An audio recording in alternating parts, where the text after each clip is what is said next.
Como reinar em tempos de crise. Você vai anotar o seguinte: quantas crises o Brasil teve nesses últimos 30 anos? Olha aqui. Em 30 anos, o Brasil teve 43 crises. 30 anos, o Brasil teve 43 crises. O que significa esse 43 crises? Você vai anotar assim, ó: sempre estivemos em crise. Por que o Brasil está em crise, constantemente em crise? Porque as pessoas não têm um propósito como nação.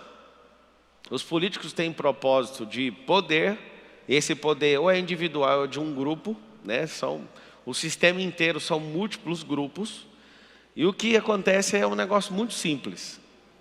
Sempre esses grupos, para tirar o poder do outro, sempre ficam gerando crise. Você tem seu amigo que vê você prosperando, ele quer colocar você em crise. Está provado que quem roubou foi eleito. Está provado, né? Isso é uma prova que o brasileiro perdoa. Perdoa assassinato, perdoa corrupção, perdoa tudo, mas não perdoa o sucesso. Eu nunca tinha imaginado que eu iria ouvir alguém falar assim: ó, não vou votar no Bolsonaro porque eu não gosto desse tanto de gente idolatrando ele. Mas o que tem a ver uma coisa com a outra? As pessoas acreditam nele e tal. Aí eu vejo, o sucesso é imperdoável. Por que existem as crises? Vocês têm que saber. De fato, o problema da crise é falta de propósito. Como é que um casamento está em crise? Falta de propósito nesse casamento. Não, mas esse casamento tem um propósito. Por que está em crise? Deixou o propósito de lado. Então, crise, decodificando, é falta de propósito. Ou, em caso de ativação desse propósito, o que acontece aconteceu o quê? Perda de propósito no caminho. E o que é a crise? Salomão fala o seguinte: é na crise que se conhece os fracos. Isso vale a pena anotar. Pablo, como é que faz para reinar nisso? Ontem você assistiu o autogoverno. E essa série de lives é como ser o presidente da sua própria vida. Se você entende o que significa crise, você vai dar risada, porque o lance não é: eu estou esperando a crise acabar.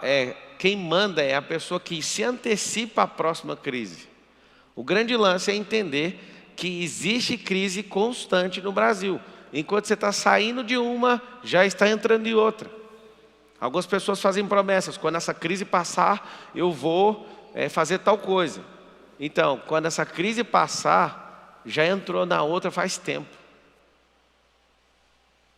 Nunca tivemos 10 anos de muita prosperidade e de estabilidade econômica. Nunca aconteceu isso.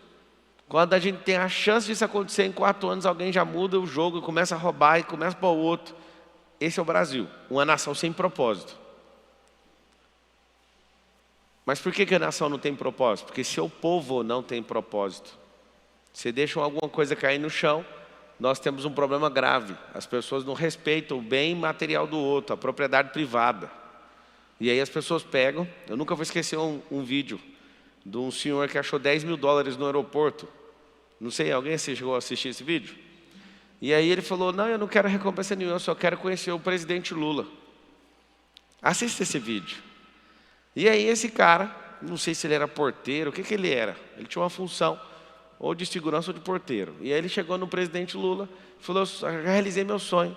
Aí o cara falou: mas por que você não comprou? O Lula falou: mas por que você não comprou uma casa com dinheiro? Aí ele falou assim para o Lula: porque o dinheiro não é meu. Aí o Lula, presidente da República, ali já tinha um prenúncio do que virar o governo.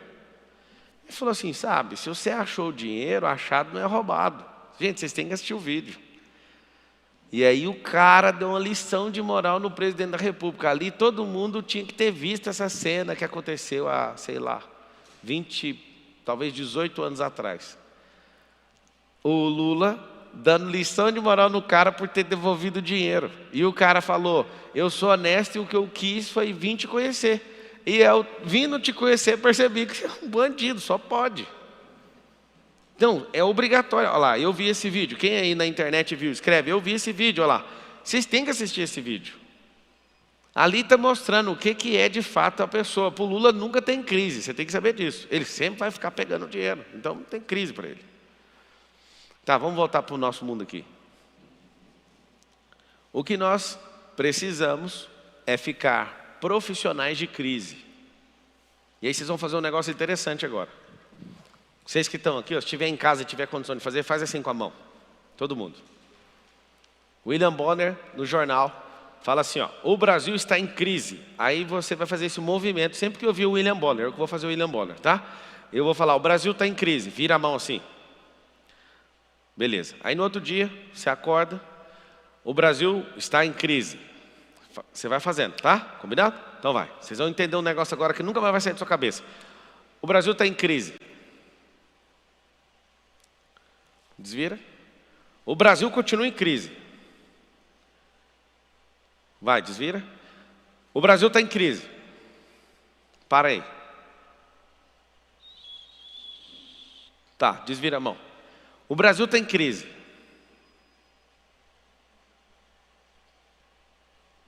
Gente, só tem uma pessoa que está entendendo o que está acontecendo. Umas ensaiaram, pensaram, não é possível que eu descobri, eu vou continuar virando a mão. E aí desistiu. Eu fiquei repetindo até você acostumar. A televisão ela vai repetir até acostumar. Tipo as manifestações de hoje, são gigantescas. Inclusive maiores do que os próprios comícios do Bolsonaro. Então você não pode chamar de bolsonarista. São maiores que o do próprio Bolsonaro. Só que uma pessoa que entendeu, depois de tanta repetição, ela virou a pessoa rebelde, porque vocês obedeceram. Aí alguém fala, não é o William Bonner não, eu estou obedecendo a você. Mas eu falei que eu estava sendo o William Bonner.